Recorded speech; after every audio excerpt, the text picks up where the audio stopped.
Welcome to Speaking Cinema, serious movie jibber jabber, a movie podcast coming to you live from Brighton Beach by the way of Hollywood, California. Follow us on Twitter, Facebook, Instagram, Tumblr, Speaking Cinema. This is Jibber Jabber every single Monday. iTunes, Stitcher, SoundCloud.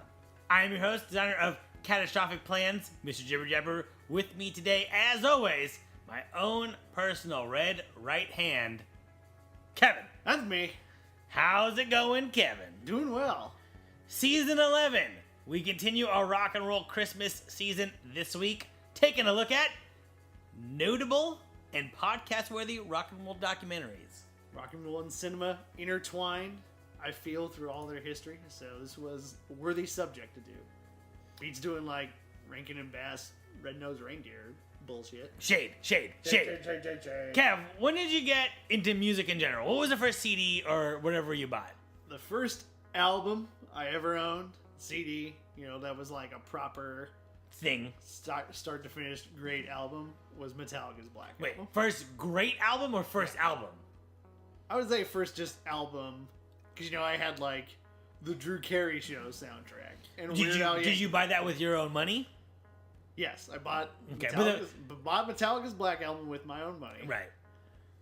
Was blown away by it, and that kind of started me on the path of, if this is that good, there's got to be some other stuff out there that's that good. So that's when you entered Sandman. That is when I entered the Sandman. I think I don't remember if I've shit talked Metallica on this podcast. I think there was a long time where I was kind of regurgitating some like skateboarding, Some platitudes that were yeah, popular at the time. where it's like the Black Album is when they started to suck, and it's like they're less heavy after like that's when they stopped being like speed metal, but it was still good. Yeah.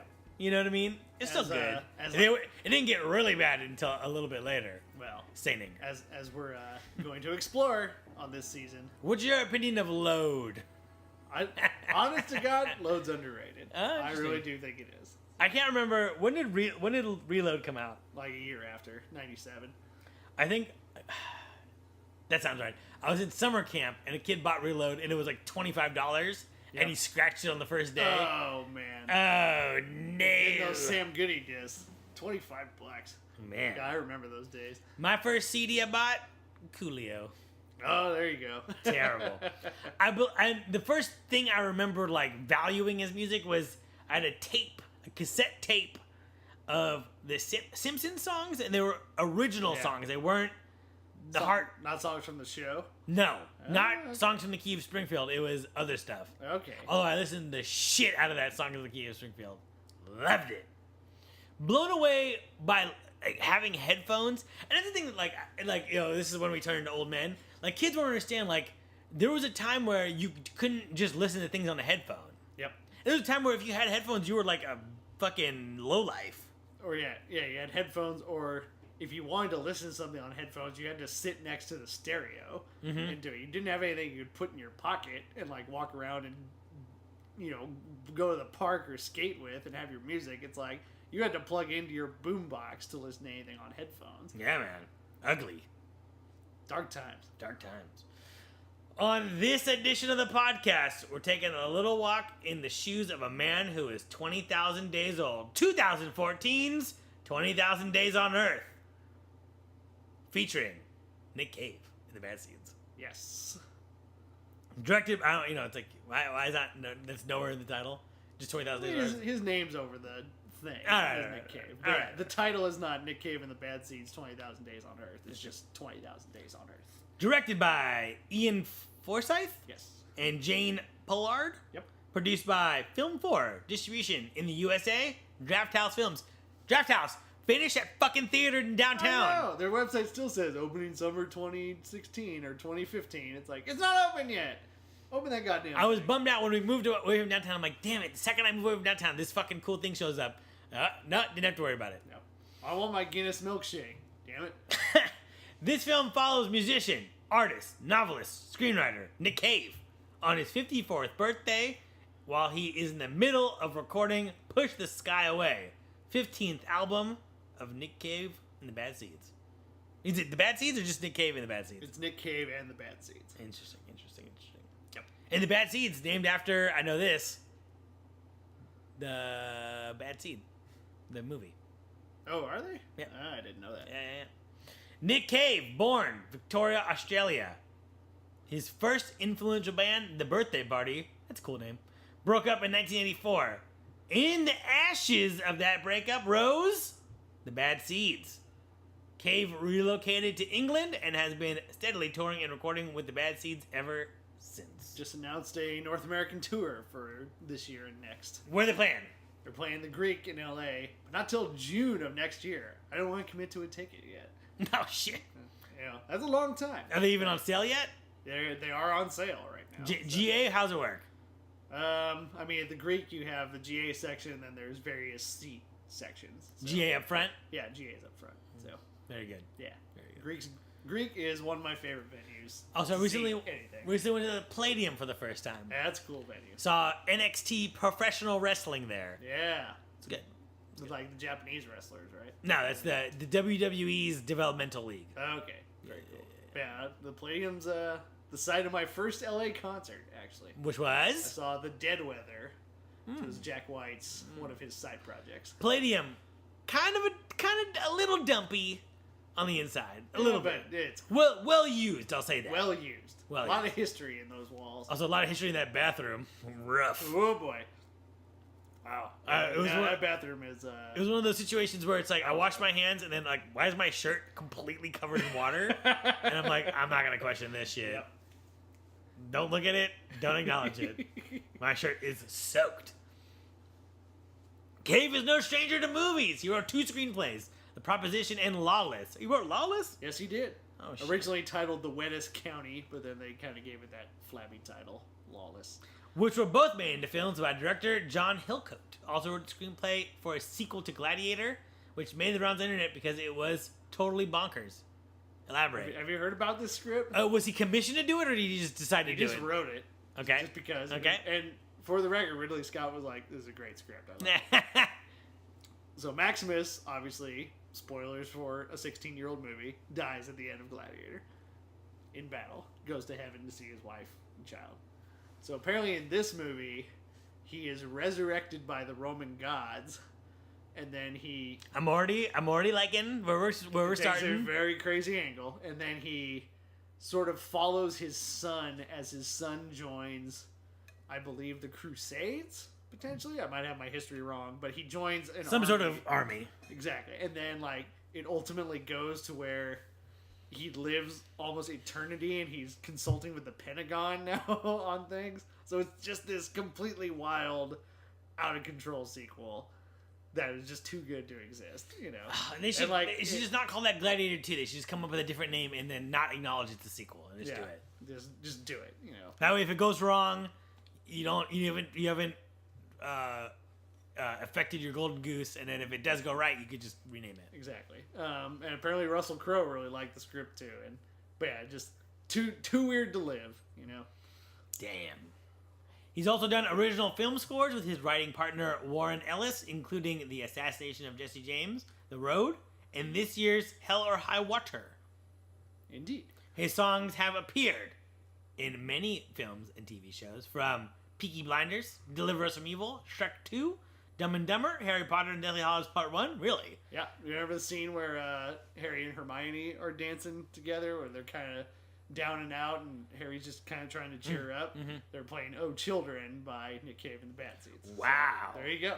Wow. On top of that, he's also written 2 fictional novels and has collaborated on songs with Kylie Minogue, Nico Case, PJ Harvey, and many other artists. As well as his part-time side band, Grinderman. Grinder Man. Yeah, they're great. Grinderman? Grinderman. Grinder Man. Where does he find the time?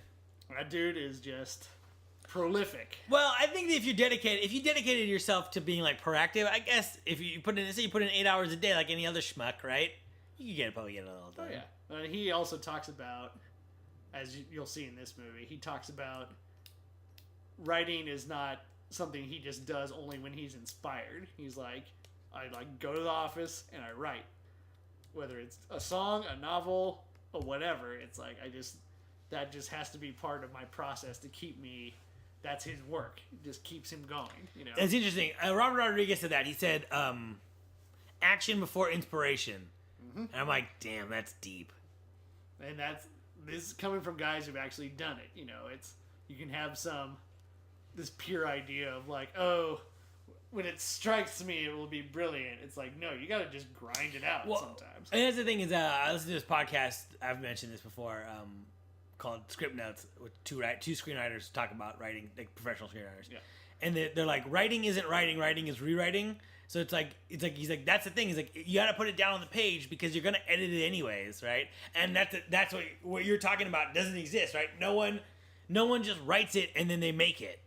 That doesn't happen. It doesn't. Yeah, there's no pure world. And if anybody says that, they're lying to you. Or they've made some garbage. Or they've made some hot garbage. They've made a terrible mistake. I remember my screenwriting teacher. We were watching Thelma and Louise. He was like, "This was a first screenplay. Like this was this first screenplay that woman ever wrote." He goes, "Not a first draft." He's like, "Just a first screenplay." He's like, "Don't mistake that for." The first thing that comes out of your mind is brilliant. That comes from a man who has gotten a lot of stupid teenagers telling him, I could give you the quantity that you want, but I really want to give you the quantity that I want. No, wait, no. I really want to give you want this certain quantity, but I want to give you quality. Yeah. And he's like, shut your mouth. Shut your mouth. I said 25 pages. You owe me 25 pages. I was in a screenwriting class in college, and there's this kid who is such a fucking douchebag. There's always that one. Dude, the whole class. There was many a douchebag in that class. But that guy, he was like, yeah, like, you know, like he wasn't working on his thing, and he kind of told us all that. And then the professor, he was like, yeah, you know, I just want to give you quality work. I don't want to give you like a quantity of work. And it's like, how do you think this fucking works, bro? Yeah. Like, you can't make a 13-minute episode of a TV show. Yep. Right? It's like, it's a feature film, but it's 50 minutes. We just didn't have it. It's 50 quality minutes, though. Doesn't work that way. Get it up to 70, bro. Make it happen. Yep. It's like, this is the greatest 107 pages I've ever read. Cut it down to 100. Yep. Cave was also subject of another documentary released this year, One More Time with Feeling, directed by Andrew Dominic, about the recording of his 16th album, Skeleton Tree, great name, in the wake of his 15-year-old son's accidental death. Have you seen that movie? I did see it. I saw it at the Regent Theater in Westwood by UCLA. It was part of they called it a cinematic event where they only showed it one day across the world. And then it was gone. And it was the day before that album came out. So can you get that on Blu-ray? I think it's eventually going to come out on Blu-ray, but in terms of a theater showing, they were saying like it was a one-day thing. Was that good? Was it somber? Like, what was that like? I'll go into it when we get into this one. Yeah, because let's revisit it's an interesting, the themes that are explored in 20,000 Days, there's kind of an interesting counterpoint now that his life has changed in One More Time with Feeling. So I'll dig into that a little Interesting. As of this recording, 20,000 Days on Earth available. DVD, Blu-ray, digital HD purchase. Has been on Netflix? Yes, it was on there briefly. Currently not, though. No, currently not. I did see it on there, and I was like, yeah, some people are going to see cool documentary. Kev, you picked this movie? Indeed. So, why? Honestly, I think this is kind of a risky pick for me. Because I'm a huge Nick Cave fan. Mm-hmm. And obviously I went and saw this movie. I saw it at the Arrow Theater in Santa Monica when it came out. That was the only place it was playing. I can't really remove myself from it, and I'm curious how it's going to play with someone who does not know anything about Nick Cave, because I don't know if I can't tell if it gives you enough where you'll be intrigued by it, or if it's going to be confusing or confounding, or you're just not really going to understand it. Like, I want to see how it plays with an audience like you, from what I understand, has no knowledge of Nick Cave. Correct. I know of what he's done from reading the thing I just read. I didn't know any of that. So, to my knowledge, unless you were listening to some of his music in your car when we were in your car sometime, I've never heard this music. All right. Or, you know, if I have heard, So basically, I am not consciously familiar with the music. That's the most succinct way I can say this. And yeah, that's really what I want to see. I've never been in a situation where I can show this movie and just see how does somebody who has complete no knowledge of the guy how are they going to react to it? Mm-hmm. Because I feel the only people that were really there at the theater were people that knew who Nick Cave was. And Yeah. like, they're the only people that are really going to seek it out. So I've just never gotten the opinion of somebody who just has no knowledge of who he is. Yeah. Something interesting about this film, before it was released, the filmmakers and Nick Cave acknowledged the content of the film is completely staged and meant to be an art piece as opposed to a true documentary. Creating this facade plays in the themes of the film, which we'll discuss in the second half. So the question to me would be, does that intrigue you, or is this disingenuous? I think it depends on how it's executed, right? I think that we give a lot of credit to documentary as being very objective, which they're not, right? Most of all documentaries are not objective. They're always, no matter how many steps you take to make it objective, you're always going to inject something of you into it and tell a story a certain way. And the active creation of this is saying this is important, which is not an objective statement, right? Correct. Like a newspaper article about a new speed bump, implication, this is important. Or else we wouldn't be talking about it. So, it depends on how it's done. I think that's interesting. And I mean, when someone thinks of a stage documentary, you think of like a comedy version. I assume this is not going to be funny. You know what I mean? Like Spinal Tap is a stage documentary. Exactly. So if and Spinal Tap is supposed to be a satire, a loving satire of the tropes that a band has to go through. Right. So if this was, say, if this was like, Nick Cave, from what we know, this is, him recording out. Let's say, but for convenience sake, let's say it's a documentary about him on tour, right?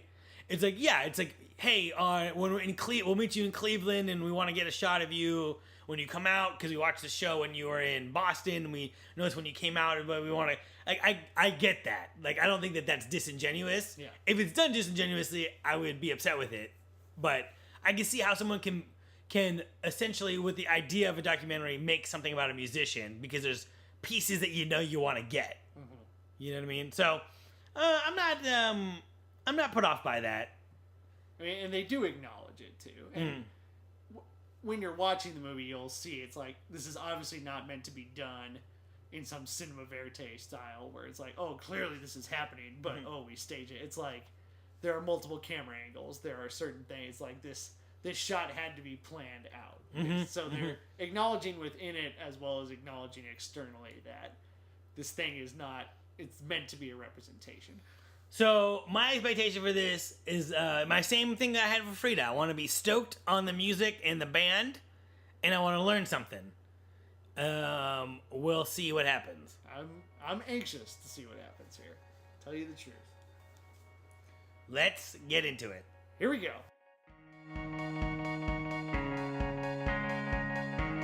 And we're back. We are back. Kev, did you rewatch this movie per our contractual rules of this podcast? Of course I did. I don't want to be ousted from my ironclad contract. Yeah. That's the only... We didn't write that morality clause in, but heaven forbid if you ever deviate from the schedule. But behave yourself. I watched my Blu-ray copy of 20,000 Days on Earth. I watched the library's Blu-ray copy of 20,000 Days on Earth. Fantastic. Indeed. Overall thoughts? You want me to go? You go first. Okay. So, big picture... let's start with the last thing that we chronologically talked about, which was, if I'm to scroll up here, the idea that this is a staged documentary. Correct. I think it's obvious. I think, we talked about that, but I think that would be obvious to anyone who watched it after having watched the whole thing, where they're clearly setting up scenarios that are very artfully shot. Right, so it opens with him waking up in the morning, and it's clearly not capturing someone just waking. It didn't wait for him to wake up. That was directed. Yeah. But then there are conversations he's having with someone. I don't even know who it is. Like it's a therapist, right? Is that a real therapist? It doesn't really matter. They're just having a conversation. It doesn't feel like that conversation is being acted. It just seems like they gave the therapist some questions and they asked him. Yeah. Maybe he prepared for those questions, but it doesn't feel like it's a movie. You know what I mean? It's like, so there's lots of scenes of him in cars with people, and it's clearly the way it's all lit and stuff. It's like they mounted the camera on the thing. There's probably some diffusion on it and all this kind of stuff. There's lights in the car, I mean, so you can and see that everyone. car is on a trailer. They're not actually driving. Yeah. I'm like, at this point, I was like, Yeah, this so- must be on a trailer because he is just, if not, he is the most irresponsible driver in the world. Because he's like looking, he keeps looking back. There's a girl in the back, That's Kylie Minogue, and he's like, world famous superstar. and he's like looking in the rearview mirror at her, and it's like, you need to fucking watch the road. And then I was like, okay, that must be on a trailer because this is fucking crazy. And yeah, I think that's kind of the atmosphere they harbor of the area that they're around is staged, but you get the sense that conversation is off the cuff, Right. and real. Which I actually liked. And I think there's a lot of truth in that, right? Like, you know, he's in that conversation, you know, it's like they're just talking back and forth and, you know, they have their camera setups, but it's good though. You know, I like that. Is there anything so my expectations were to be stoked on the music and to learn something. I do think I learned something. I'm definitely feel like I didn't learn a goddamn thing about that band. And I'm not, big picture, I'm not stoked on the music. We'll get into it in a second. But here's the thing. The movie opens with a long monologue about what, I don't know. Because he starts talking about stuff, and he gets into other stuff, and he starts talking about writing, and I'm like, are you a writer? Are you a... I know you're a rock and roll music, but the way it was framed is as if he's just a writer, and then now I know that he... Yeah. He drinks water very loudly, which I don't care for at all, Kev. I don't care for at all, Kev. When is he drinking water loud? He wakes up and he goes to the sink and he pours himself a glass of water and he okay, drinks yeah, it like a yeah. fucking asshole. Oh, I didn't notice that. And then, I don't know, man. I found a lot of I felt this movie oscillated from being very, very dense and impenetrable, and then there'd be moments of interesting stuff. And I mean, 10 minutes in, I'm like, I would turn this off if we weren't doing this for the podcast. This is just like impenetrable. Right. And then he starts. So there's anytime it's just footage of him driving by himself, walking by himself, and he's giving a really long monologue. It's pretty lame. See, and this is the part that I was kind of worried about, is because I think it's kind of brilliant because it totally fits in with the themes that he explores in his songs, and it captures his voice, not just his physical voice, his artist voice extremely well. But the problem is that nothing is introduced, right? Yeah, So it's like and that's- he never says my name. No one ever says this is Nick Cave. Yep. I Right. mean, that's the other part that I'm like, you know, the second person that he's in the car with, the German guy, that is his old guitar player who left the band unexpectedly, and then that was like one of their The chubbier first guy? movies. Yeah. Mhm. His name's Blixa Bargeld. Hell of a name. Mhm. But that movie doesn't tell you this is Blixa Bargeld, guitar player for the birthday party and the Bad Seeds, until they had a messy breakup. Yes. So there's that level where I was like, is someone who doesn't know that, are they even can they take anything from it? And also, I think that you can really judge a movie by its intentions, right? This movie's intention, to me, seems like to be a love letter to the fans of Nick Cave. So on that level, it probably succeeds because they don't need to know that.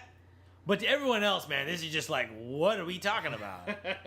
and Because it's and fabricated. that's So why- if it's fabricated, why not introduce anyone? You know what I mean? But That's true. I mean, it's definitely. I mean, to the movie's credit, it doesn't care. Like, you know, it doesn't care. It's not like it's not done in a way where you could have had a lower third come up and just be like, "This guy, Kylie Minogue," Yeah. you know, or like "Shwump," and like, you know, let her suit. No, it doesn't.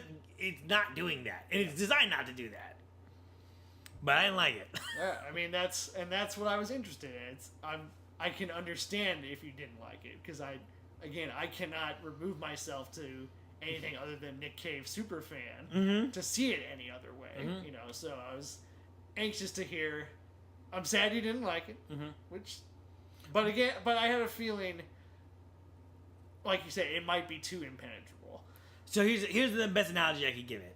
Because there's things I liked about it, and there's the things I liked about it. I liked a lot about it, and the things I Lay 'em didn't. on me. Yeah. So here's the thing. There's meats on the bones, right? There's meat on the bone. But what this movie is, it's a really fatty piece of fried chicken, with no bone, right? From a Hawaiian barbecue place. You know what I'm talking about? yeah. Yeah. But it's like it's got the gristle in there, right? Yeah, It's fucking like 75% meat, 25% just fat. Yeah. So, and it's like right in the. It's not like all in one. It's in the middle, so you just get a big. You get it in every bite. You know, you put the whole thing in your mouth. So if you know what to expect, you eat that gristle and you don't mind it. And if you don't know what to expect, you're just a big mouthful of yuck. Just a big mouthful of gristle. Yeah. So I was really put off by this, and then he started talking to the therapist, and I thought that conversation was really interesting. They're just talking about his dad, talking about transformation, which I think that's a really interesting thing. But the first thing he really says is his fear is that memories are who we are, and if you lose your memories, then you're nobody anymore. And I thought that's very evocative. And I think that's a theme that plays through the whole movie, too, as we'll kind of discuss further. But yeah, but that's the problem is that he starts talking to this fat dude, and I'm like, I don't know who this is. I don't know what they're talking about. Like, I couldn't tell you one thing. Or at least the fat dude, the first guy he talks to is Ray Winstone, the actor, he was in The Proposition, which Nick Cave wrote. He starred in some of his music videos. Is he English? Yeah, he's British. Yeah. This guy's like, well, he's always preaching rain in Brighton. Yeah. Yeah, that's Ray Winstone. He's a famous actor. But yeah, he has an artistic relationship with Nick Cave. See, that's the thing is that like I don't connect that to that I don't connect that conversation to this conversation, and I couldn't tell you one thing that he talked about with any of his friends. Like I don't know, because I'm like, what are we talking about? Who are we talking to? I'm not familiar with Kylie Minogue. I think she was in Street Fighter as Cammy. Yeah, she was Cammy. Yeah, okay, I know that. And she and Jean-Claude Van Damme had a torrid love affair. Sadly, very sadly. A cocaine-fueled Thailand love affair. I mean, I'm sure there's a Hi8 tape somewhere with some disgusting footage of that, but what can you do? So who's the guy with the big beard who plays guitar in his band? That's Warren Ellis. Okay. That's his writing partner. So if you're a Nick Cave fan, you know that there's a couple different eras of the band scenes. The first era is like Mick Harvey, who is sort of the main music composer, and then Nick Cave's more the lyric writer and general direction of the band. And then when Mick Harvey left, it was taken over by Warren Ellis, who has a very different style and kind of steered the band in a different way. So yeah, the guy with the stringy hair and the big beard is Warren Ellis, and he is like the music maestro, basically. And they work in conjunction to write the songs together. So he's the bad seeds. Basically. So they're talking about a bunch of shit, talking about how I've had more dinners with you than my wife and all this shit, and I'm like, I don't know. Yeah, the great story about Nina Simone. Okay, but so I've had more dinners with you than my wife. I don't know if he's joking. I don't know if that's true. I don't know if he's being facetious, right? It's like, it's kind of meaningless in a lot of ways. Then he has this delicious story about Nina Simone, which is very evocative, right? Where he's talking about, I want some champagne, I want some cocaine, and I want some sausages. And he's like, all right, see what I can do. And he came back with some champagne, with some cocaine and sausages, and she just lit up. That noise he makes is great. Yeah, but I like that story where, so that's the thing I did take away from the he talks about the chewing gum, and then in the next scene he's like, oh yeah, I totally took that chewing gum. It's gross. And then I like that story though, where it's like she's all fucked up, she comes out, and she transforms, and it's like finding that transformation. And I think that's a very truthful, evocative thing, right? I think going back to my fat analogy, it's like if this movie was re-edited, it would be a good movie. There's just stuff that you just don't need in it. You know what I mean? I say you don't need unless, or again, you need as a Nick Cave fan, there are a lot of nuggets in there in those moments. Maybe if it was just contextualized, I don't think a good way to start off anything in the world is with a dense philosophical monologue, right? So if they maybe started it with something else to grab you, and then use that monologue to elaborate on what you just saw, that would be interesting. All right, make it a little more accessible. Yeah, please. I mean, yeah, it's please. I completely agree that I'm begging you. Nick Cave's writing is very dense. His songs, his novels, his screenplays are just they are these big fucking ideas all right in your face, all right in the moment. And they don't pussyfoot with you. They don't say everything's going to be okay. It's like, this is Nick Cave's world, you know? And I like, again, as a fan of him, I like that he just keeps that tone the whole time. But now I can see how that would sort of push somebody away. Maybe even push this guy away. Push the sky away. The best part about the whole movie is kind of towards the end, where he says, "We cannot afford to be idle. To act on a bad idea is better than doing nothing at all. The worth of an idea is not apparent when you do it." I think this will be used out of context for people who want to justify self-destructive narcissism, right? Like, someone will scream this quote out before they jump off a roof. Yeah. You know what I mean? It's like when Kurt Cobain's suicide note said it's better to burn out than to fade away, which is a Neil Young lyric. And Neil Young's like, I never intended it to mean that, as in terms of like, as a justification to like blow your brains out. What does that mean? Better to fade out than... Wait, what was it? It's better to burn out than to fade away. So better to like shine bright and just completely flame out and explode. In Kurt Cobain's case, kill yourself. Or fade away. You're playing casinos. You're kind of like, oh, he's still out there. That's good. Also, strongly disagree. I mean, it's... Listen, Neil Young said the same thing. He's like, that's never what I intended that to be. And he was heartbroken when he found out that was it. Yeah. Yeah, like, listen, man. Kiss is playing Morongo Casino. Good for them, man. I'm sure they'll pack that ballroom. They're doing it. You know? Everyone's going to sing every word of that song. Those songs. Strongly disagree with that. But I like that, and it's you kind of made mention of that earlier in the first half, I think, where it's like, and I think that's so true. It kind of reminds me of last week when we did the Beatles movie, the Good Old Frida, where everyone's like, oh yeah, of course it was a good idea. It's like nothing is really, as someone who tries to do something creative, this fucking podcast is an example. No one is ever excited for you when you come up with an idea, because it's not their idea, so they don't get it. Yep. And most people live in a narrow hallway of their own existence, right? And I think a lot of people are proud of themselves when they come up with an idea, and it's like an idea is something to be proud of when you come up with it, sure. But an idea isn't the end-all, be-all of a thing. An idea is an idea. And the execution of the idea is everything. Yeah. It's not the idea factory. It's like somebody has the idea, and then you got to put the things in motion to actually make the thing work. You can't just go, aha, and then it's there. Right. Thanksgiving slasher movie. That's an idea. You got to write it, and it has to be good, and people have to want to see it. And then, you know what I mean? So it's like, I just think that quote is so true. It's so like, if you have to make things, and then you have to make them good, right? And with Nick Cave, it's like writing a song, right? You write the first set of lyrics, and they're probably shit, and you put down the first couple, chords and stuff, and it's not there. And you see them, and they actually show this process. Right. When they're recording, and him and Warren are sitting on the floor. Right. And he's kind of dueling around with a beat, and they kind of start saying some lyrics, and then it's just like, no, that's not it. Yeah. So it shows them. He's putting his money where his mouth is. It shows that, like, just grinding process of, all right, how does this work? How does this work? And you look at his notes, and shit's crossed down, and shit's moved over here, and it's, let's take out these lyrics. And he talks about with Blix and Bargiel, and he's like, I wish somebody was in the studio to help us edit in some of these days when we got too powerful or too up our own head, And I do like that, I think that's one of these things in this movie that's really important, that I think goes against the false narrative of Spielbergian genius from day one. And it's like, no, dude, like, and I told you about that. I just talked about this book, Big Magic. No.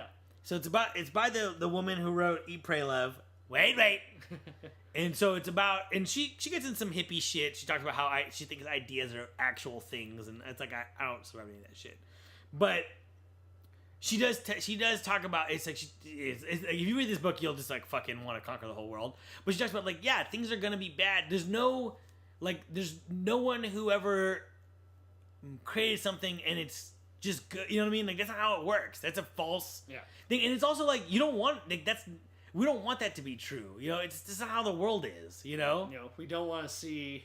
If we were to watch a complete documentary of Nick Cave making "Push the Sky Away," it'd be, a 2-week long, probably longer documentary, and that's after you cut out the footage where nothing happens. Right. It's just, that grinding of just, well, does this work? No, this doesn't quite work. Well, we have this idea for this song. Let's put it over here. Okay, now something clicks. Now we have a song here. Let's do it top Right. and bottom. And It's like that part we don't ever really see. We always see the end product, a little bit of like the work that goes in, but we sort of get this truncated idea of how brilliant these guys are. Right. It's like the brilliant stuff is the fact that they can grind away a 14-hour day Right. and try and figure out this song. And what the thing that she said that was so profound is that she's like, there's no such thing as a genius. People have moments of genius, but you're not a genius. No one is a genius. You can tap into genius. You can rub up against it like it's a plastic fucking, a yoga ball. But you're not the yoga ball. You can touch it though. You know what I mean? And it's like that explains the whole fucking world. It explains why George Romero made some good movies and some shit movies, right? Because a genius would make only good things. Spielberg, right? Like he just came out with he came out with The BFG. the BFG, and it's like that didn't do well. Is that a measure of its success? Not necessarily, but say you and me watched it, and we didn't like it, right? Well, how does a genius make something that we don't like? Yeah. Well, he didn't touch genius on this one. He touched genius on Jaws. He touched genius on a million of other ones. He's capable of doing it. Didn't happen. It doesn't always work out. Yeah. I feel like that's the truth of life. I feel like this is the truth of life, right? It's like you have to attempt to touch genius. Maybe you will and maybe you won't, but no one will know. No one is able to know that you can or you can't before. It's only after. Mm-hmm. It's only looking back. That was genius. And and again, he shows it through. You go to work every day and you write, or you're in that studio every day and you're hammering it out. It's like that's where the blood, sweat, and tears comes in, and the genius comes afterwards. Mm-hmm. I want to also talk about another thing he says about this, which is he's like, we all want to be someone else. Something he says in the beginning of the movie, and I was like, oh, that's really interesting. And then he keeps coming back to it, like what you're talking about, right? And he talks about how Nick Cave on stage is a different person than Nick Cave walking around. Which I have seen him live, and he does have A persona. Or not a persona so much, but you really see when he's playing songs and when the songs are when he's just really in the pocket of that song, he is kind of possessed almost. He's a different person. Kylie Minogue has a weird analogy, but it's true. It's like he's like a big tree swaying in the wind. It's just he is taken over by something, and it's just very Iggy Pop's the same way when you see him live. It's just, he's just a monster. They're just they just live for that moment, you know. Yeah, and I like that, and it's like, well, why would someone do this? Right? You say you didn't understand, it's like, and it's for the transformation. And like how he said that his dad, when he was reading Lolita, which is a weird one to read to your child, but he's like, this is good writing, and that was his transformation, right? And it explains why someone loves reading books and someone else loves music. They both love that same thing in the same way of being completely obsessed, completely passionate about it, right? And it's giving them that transformation. And I think we interpret art as escapism, but it's not escapism, it's transformation. And to bring it back to Against Me, which is a band that we both like. So, and interestingly, had a singer who was born male but identifies as a female and now is just a female. A literal transformation. Right. So now Laura says, I wonder if when people hear my voice, do they hear a male or a female voice? I was like, that's really interesting. I'm thinking, what do I hear? I don't hear either. I hear myself because I identify with that music, right?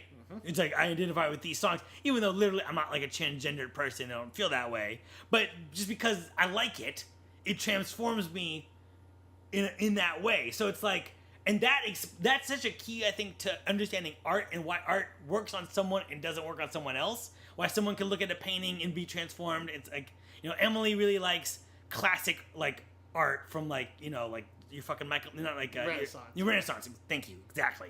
And I like modern art. And it's like, well, why is that? It's like, well, she understands, the rules of this art, so it transforms her so you see this thing and this part, and you have the fucking, then this means this, and rococo, so that's the transformation right there, boom, ignites, right? And for me, modern art, it's like, I'm looking at it, and it's like, well, what does this mean to me? Where does this take me? What does this do to me? You know what I mean? And I don't know, I feel like that is like, that's something that, like, you gotta, like, fuck this whole documentary, you gotta take that sentence, that's the first sentence of something, and then we spend the rest of the time talking about that. You know what I mean? And him and Ray Winstone kind of talked about that when Ray Winstone talks about he was Henry VIII, and he said I was at such a level where, you know, I felt like I was Henry VIII. I was that like transformed basically. Mm-hmm. And then he talked to his buddy's mom, and his mom was like, "Are you gonna play him like that?" And I was gutted for days. Yep. And then Nick Cave is like, "Yeah, it's like you're in the moment of a song, and it's great. And you look in the crowd, and somebody yawns. Yeah. It's like, and you just go, you crash back down to earth. So it's this fragile thing. And then I like what I think Nick Cave has a different perspective on of this whole theme is he talks about you're no longer just a kid singing into a broom in your bedroom. It's like you have made this fantasy real, and now he feels an obligation to live it out to its fullest, you know, to really just be that rock star at all time. This persona, this transformation that he has made, it came true. And he's like, and now you have to just keep doing it, basically. So they do just a lot of different things about exploring what it means to have that persona, to be famous, to create for a living. And it's just, I've never really seen it done in any way like this before. I think I feel even if I wasn't a Nick Cave fan, the way you're latching on to it, that's something you could take away from it. It's true. I will say I didn't like watching this movie, but I do like talking to you about it. So at least it has that. Maybe that's what you need, though, is just to kind of talk it. Well, that's a credit to the movie, right? Because there's lots of movies in this world that I watched, Underworld, and then when I talk about, it's even worse when I talk about it. Yep. Why are we talking about fucking Underworld? Some goddamn lichens? Come on. Exactly. All right, let's bring it down. Let's bring it down right now. Music. Let's talk about the music. Lyrically, I'm not super familiar outside of what I saw here, so I don't want to be dismissive. It feels very stream of consciousness in the worst way possible. From like, I don't connect to the music lyrically. Sonically, sounds really cool, but like one of his lyrics was Hannah Montana, African Savannah. Hannah Montana does the African Savannah. And Miley Cyrus floats in a swimming pool into the lake. Okay. So, I'll tell you this much. Okay. So that song that you're referencing is Higgs Boson Blues. That's a rough version of that song. Mm-hmm. Those lyrics are pretty similar to what's in the finished product. Everything else in the movie is like unfinished stuff. Yeah. And ultimately doesn't really make it on to push this guy away. And I will say, too... Do the kids make it? The kids are on there. That's the last song of the album, is the title track. And I will say, that album is not the best starting point for Nick Cave. That's kind of a Nick Cave 300 level class, whereas like Kicking Against the Pricks is 101 Nick Cave, you know. So it's that's not the best thing to introduce what Nick Cave's all about on, is this album. Mm-hmm. Now, that's no excuse for the song if it doesn't connect with you, you know, but it is, and then again, that song they play in the middle is about the closest they get to a completed song, how it is on the album. And some of the lyrics do sound rambling on other parts of the songs that they're performing, but that's just because he's working through it. And I can see how that would seem stream of consciousness. Yeah. He's throwing out so many ideas that he may never use again. Again, But if you're a Nick Cave fan, right, you get it. But if you're not, you're like, this is what you're making? true. You know? And yeah, maybe that's, you know, if they put Deanna in there, if they put Red Right Hand, it's like you would know exactly more what his style is. And see a fully formed, beloved song that they have to play live every time they play live. All right. That's So, yeah, I think it's a good introduction to the man himself. Maybe not the best introduction to his music, although I think the live performances at the end are really good and really capture his spirit on stage. Like when he's at the Sydney Opera House and when he's leering over the one crowd while he's singing, I think they're singing Higgs Boson Blues, actually. So, but it's not the best representation of his music, I think, which is kind of odd seeing that this is a movie about a rock star. So maybe that's a fault in it, but again, I love that song Higgs Boson Blues. Like that is one of my favorite tracks he's ever made across 16 albums. Like I think that is one of his best. Higgs Boson Blues. He has there's lots of great names for songs. So as we wrap this up, let's just do our nitpicks and cool stuff really quick. I have no nitpicks. And the only cool thing I have is that he's a weird looking dude, and he kind of looks like someone from Dickens. Like, if you gave him a period overcoat and a top hat, he'd be like... You totally fit in. He'd be like, where's my coal? He does look like Hugo Weaving and Johnny Cash had a baby. Yeah. Yeah. Or Christy said he seems like he's Frank Sinatra and Johnny Cash had a baby, and then I was like, and that baby listened to nothing but The Cure and Rammstein and read Edgar Allan Poe, you know. Mm-hmm.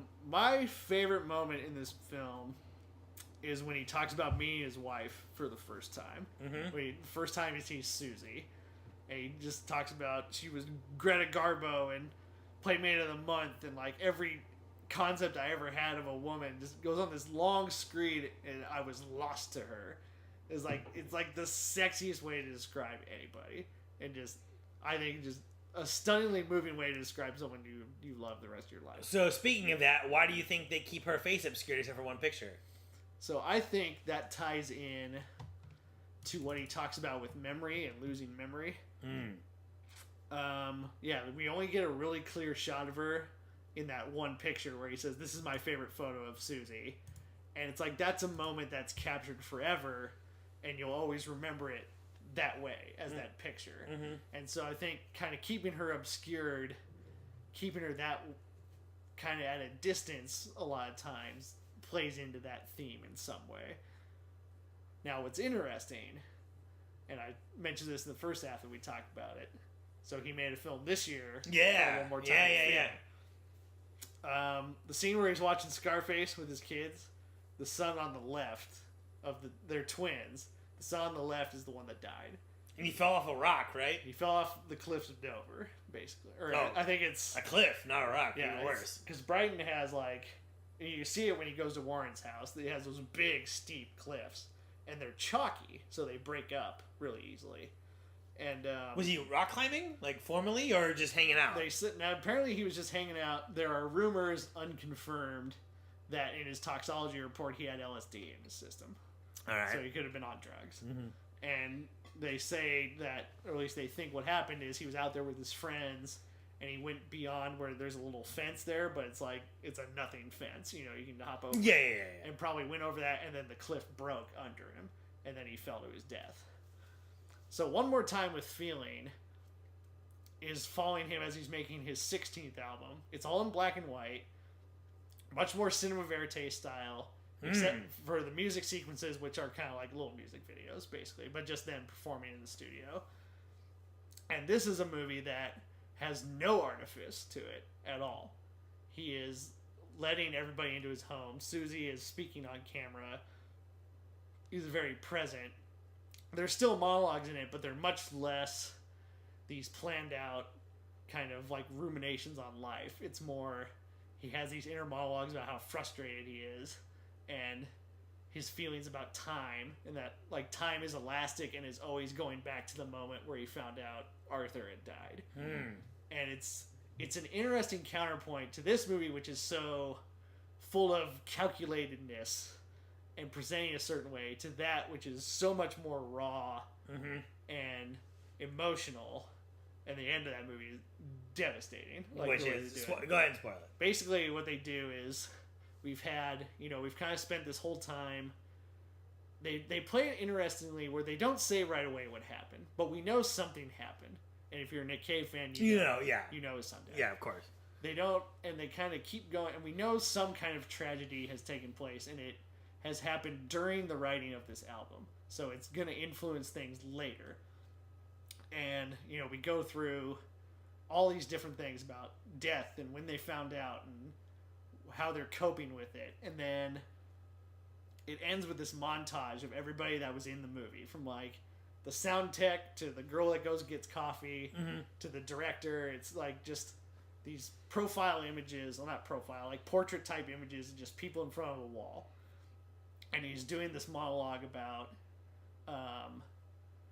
how he says Susie, Earl, and I, Earl's the other twin, he's like, happiness is our rebellion to this tragedy. It is how we're going to face every day going forward, because we are permanently changed. And he also talks, a theme of it is he says, we try as much as we want to live our life, we kind of just stray from a middle, basically. He says, but what happens when that middle is completely destroyed, through a catastrophic event?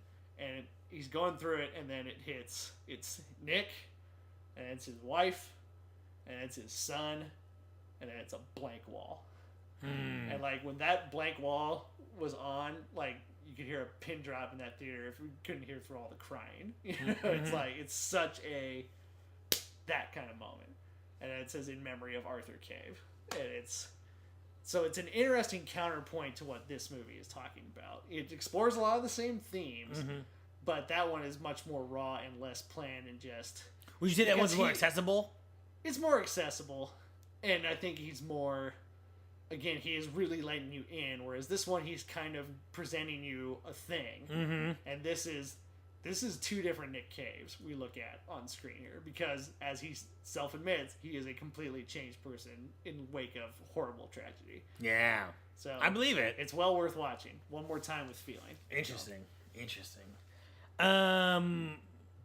Yeah, I mean, I don't know. It's interesting because he explores some dark stuff in this, like death, aging, getting old. His songs are all about death, aging, getting old. Would you call it death rock? Is it like death rock? No, I wouldn't call it death rock. Like, if Talking Heads were really dark, I would say it's kind of like Nick Cave. But maybe with a little more of a Johnny Cash outlaw edge to it. He's hard to define. There's a little Frank Sinatra, there's a little Johnny Cash. There's definitely some, like, real raging rockers he has. From Her to Eternity is... That song will make you want to run through a wall. It just makes you want to, like, flail your arms and go crazy. So, in the end, do you like this movie and does it work? Is the movie rock? Is it roll? Or is it the... I think this movie... As a Nick Cave fan, I really do enjoy it. I do have a new understanding and appreciation of an artist I already liked. Sure. And understood. I think it's a very unique way to explore themes he's interested in and present. They're not trying to throw anything in the face of the Rock documentary. I don't think they're trying to break it down. It's not an act of... It doesn't feel like an act of, like, rebellion. It's not like a fuck you. It's just is what it is. Yeah, it's just they found a different way to tell their story in a way that really fits his style, because he's very cinematic and artistic, and obviously is trying to find new ways to tell these stories, and I think he really accomplishes it.